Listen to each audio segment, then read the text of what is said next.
Shalom, selamat pagi jemaat Tuhan. Berjumpa kembali dalam doa pagi online. Kemenangan terjadi di sini.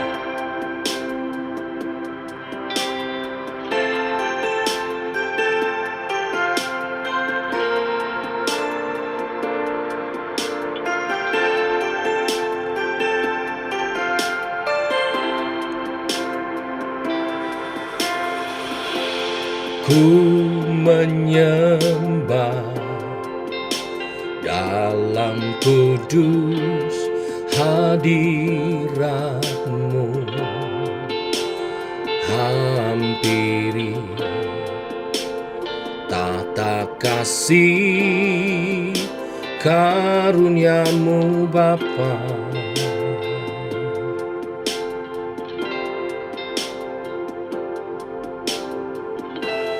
Kekuatanku hanya dalam hadirat-Mu, Yesusku. Hanya Kaulah segalanya.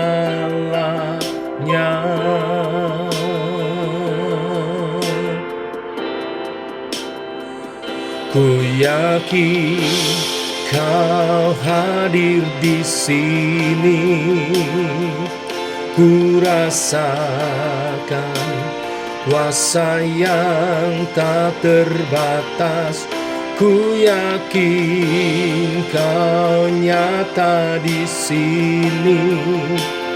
Kemenangan terjadi di sini.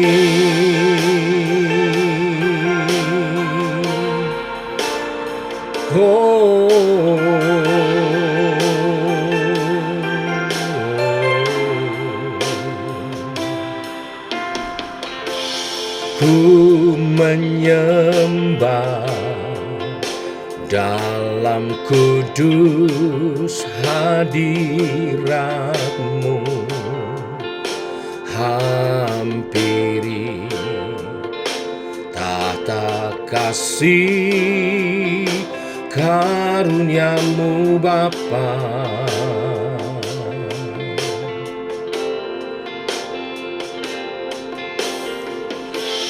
Kekuatanku hanya dalam hadirat-Mu, Yesusku. Hanya Kaulah segalanya.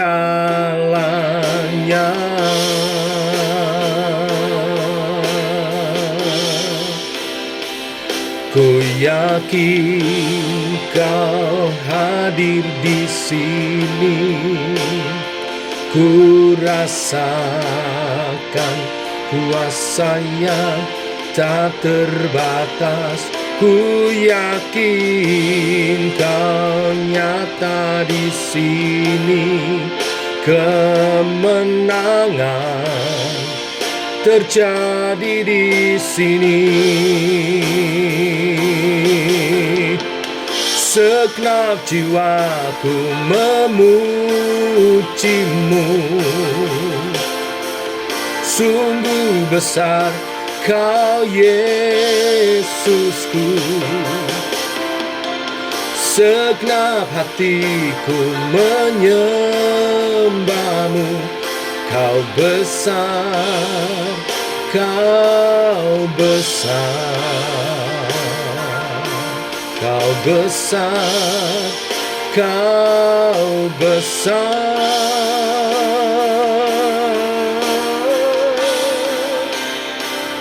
Ku yakin Kau hadir di sini.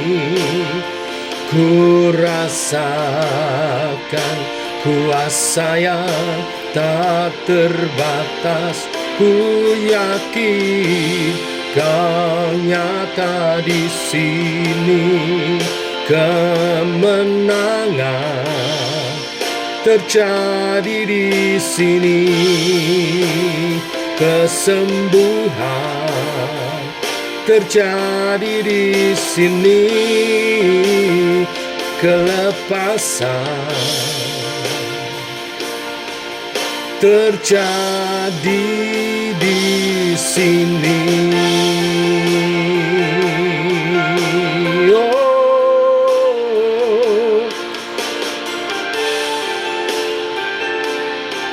ku yakin.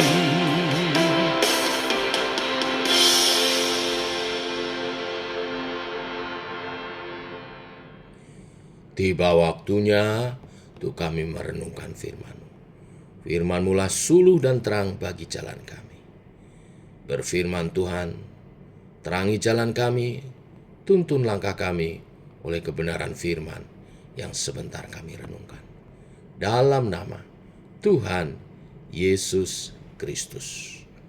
Amin. Bapak Ibu, kita lanjutkan renungan firman Tuhan. Pada pagi hari ini kita sampai pada Filipi pasal 3, kita baca ayat 10 sampai dengan yang ke-15. Filipi pasal 3 ayat 10 sampai yang ke-15. Demikian firman Tuhan. Yang ku kehendaki ialah mengenal Dia dan kuasa kebangkitannya dan persekutuan dalam penderitaannya, di mana aku menjadi serupa dengan Dia dalam kematiannya, supaya aku akhirnya peroleh kebangkitan dari antara orang mati. Bukan seolah-olah aku telah memperoleh hal ini atau telah sempurna, melainkan aku mengejarnya, kalau aku dapat juga menangkapnya. Karena aku pun telah ditangkap oleh Kristus Yesus. Saudara-saudara, aku sendiri tidak menganggap bahwa aku telah menangkapnya, tetapi ini yang kulakukan. Aku melupakan apa yang telah di belakangku dan mengarahkan diri kepada apa yang di hadapanku, dan berlari-lari kepada tujuan untuk memperoleh hadiah, yaitu panggilan surgawi dari Allah dalam Kristus Yesus. Karena itu, marilah kita yang sempurna berpikir demikian. Dan jikalau lain pikiranmu tentang salah satu hal itu akan dinyatakan Allah juga kepadamu. Sampai di sini pembacaan kita. Bapak Ibu, renungan firman pada pagi hari ini saya beri judul Berlari pada Tujuan Ilahi. Bapak Ibu jemaat Tuhan, hidup kekristenan itu seperti sebuah perlombaan lari dalam hal ini, yang dimana garis finishnya bukan di dunia ini. Tujuan kita adalah mengenal Kristus dan menjadi serupa dengan Dia. Di ayat-ayat sebelumnya, ayat 8, Paulus menggambarkan pengenalan akan Tuhan lebih berharga dari segala-galanya. Oleh sebab itu, dia terus mengejar.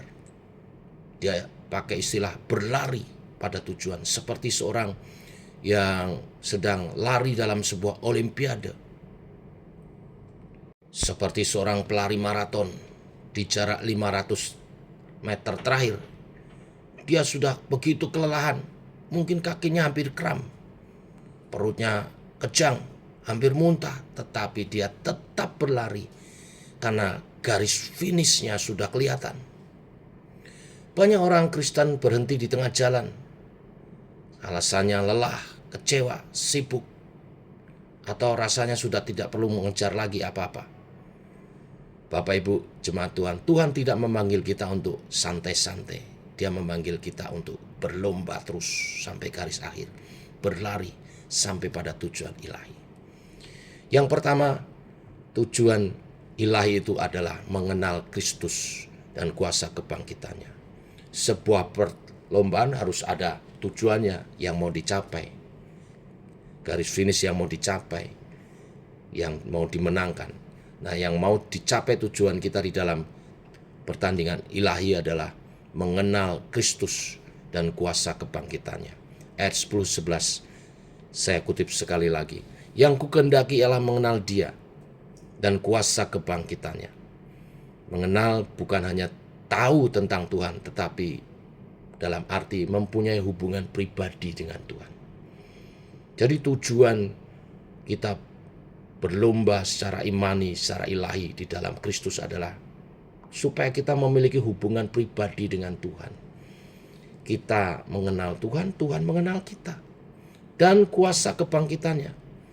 Kuasa kebangkitan artinya hidup yang penuh kemenangan atas dosa-dosa. Tidak ada satu hal pun mengikat kita kecuali kasih Tuhan. Kita hidup untuk kemuliaan Tuhan. Dan persekutuan dalam penderitaannya. Siap bayar harga, siap diserupakan dengan kematiannya. Bapak Ibu, dalam pengajarannya ucapan kebahagiaan, bagian terakhir daripada ucapan kebahagiaan adalah berbahagialah mereka yang menderita karena kebenaran atau menderita karena Kristus. Karena kalau seorang bisa menderita rela karena kebenaran, karena Kristus, tidak ada halangan lagi untuk dia berkenan kepada Tuhan. Sehingga digenapilah ayat 11 yang kita baca tadi, supaya pada akhirnya peroleh kebangkitan dari antara orang mati. Ini pengharapan kekal, garis finish kita. Kalau hidup kita berkenan kepada Tuhan, maka pada akhirnya kita akan menjadi bagian dari kebangkitan di antara orang mati saat Yesus datang kedua kali menjemput gerejanya. Lalu yang kedua, bicara tentang sikap kita. Dalam pertandingan rohani ini, kita mesti memiliki sikap melupakan yang di belakang. Artinya apa? Untuk maju terus, kita harus terus maju, melupakan masa lalu, beres di masa lalu, ya, supaya tidak ada halangan untuk meraih masa depan. Ya, seringkali kita sulit melupakan apa yang di belakang kita. Ada dua yang di belakang kita. Yang pertama, kegagalan. Ini bicara dosa-dosa, luka-luka, penolakan, ya. Jangan terus mengungkit-ungkit dosa-dosamu. Dosamu sudah diampuni. Lukamu sudah disembuhkan. Jangan ada penolakan. Lepaskan pengampunan. Darah Yesus sudah menghapus segala dosa, luka, dan penolakan-penolakan. Ya, lalu hal kedua yang ada di belakang, keberhasilan. Pelayanan dulu, pujian dulu, pencapaian dulu. Jangan hidup lagi dengan kemuliaan masa lalu. Ya, kalau Tuhan izinkan ada yang sekarang, kerjakan sebaik-baik yang sekarang. Cukup yang masa lalu. Mungkin boleh untuk memotivasi, tapi tidak untuk menjadi bayang-bayang kita. Kita harus ada di depan apa yang harus kita raih di dalam Kristus ke depan. Bapak Ibu, iblis paling suka membuat kita menoleh-noleh ke belakang, mengingatkan kita dosa-dosa kita, kesalahan-kesalahan kita, ya, lalu juga mengingatkan kita untuk menjadi sombong akan keberhasilan masa lalu. Tapi Tuhan mau kita lihat ke depan, apa yang ada sekarang, dan kita berlari sekuat tenaga, fokus pada tujuan. Maka bagian yang terakhir, bagian yang ketiga adalah berlari dengan cara konsisten kepada panggilan ilahi. Ayat 13b sampai 15. Mengarahkan diri kepada apa yang ada di hadapanku dan berlari-lari kepada tujuan. Ya, berlari itu berarti disiplin, tidak berhenti, terus berjuang, ya, untuk tujuan memperoleh hadiah, yaitu panggilan surgawi dari Allah lah di dalam Yesus Kristus. Ya, hadiahnya yaitu tadi makin serupa dengan Kristus dan mencapai kebangkitan tubuh bersama orang-orang kudus, disempurnakan oleh Tuhan. Di ayat 15 dikatakan, karena itu marilah kita yang sempurna berpikir demikian. Sempurna di sini artinya dewasa rohani. Kita mesti berpikir sebagai dewasa rohani yang punya pola pikir untuk terus maju, terus maju, terus maju. Memang kita dalam proses disempurnakan, tapi kita selalu berpikir sebagai orang-orang dewasa yang mau kesempurnaan itu betul-betul nyata. Pada akhirnya firman Tuhan pagi hari ini, tujuan hidup kita di dalam Kristus adalah aku mau kenal Kristus dan makin hari makin serupa dengan kuasa kebangkitan dan penderitaannya. Maka aku mau lepaskan segala beban, kepahitan masa lalu, kesombongan-kesombongan kita lepaskan, Kita arahkan semuanya untuk tetap berlari secara konsisten mencapai tujuan akhir. Sampai Yesus datang kedua kali dan menjumpai gerejanya dan kita ada. Sapaslah hambaku yang setia. Tuhan memberkati kita semua. Mari berlari dengan bersemangat.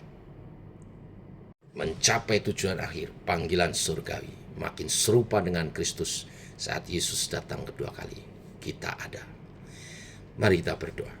Bapa, kami mengucap syukur oleh kasih dan anugerah-Mu, rahmat-Mu baru. Demikian pagi hari ini firman-Mu meneguhkan setiap kami akan panggilan dalam perlombaan iman. Setiap orang percaya kehidupannya adalah perlombaan iman, di mana kami harus berlari sedemikian rupa mencapai garis akhir, yaitu keserupaan dengan Kristus di dalam kuasa kebangkitan dan kematian penderitaannya, untuk kami hidup serupa dengan Kristus. Hingga satu hari Yesus datang kedua kali, kami dijumpai serupa dengan gambaran yang Tuhan kehendaki dan kami dilayakkan. Terima kasih Tuhan. Roh Kudus menolong, Roh Kudus memimpin, Roh Kudus memampukan kami berlari pada tujuan ilahi dalam pertandingan iman kami dan meraih kemenangan. Dalam nama Tuhan Yesus kami berdoa, kami bersyukur. Amin. Demikian saudara, doa pagi kita. Selamat pagi, selamat beraktivitas. Shalom.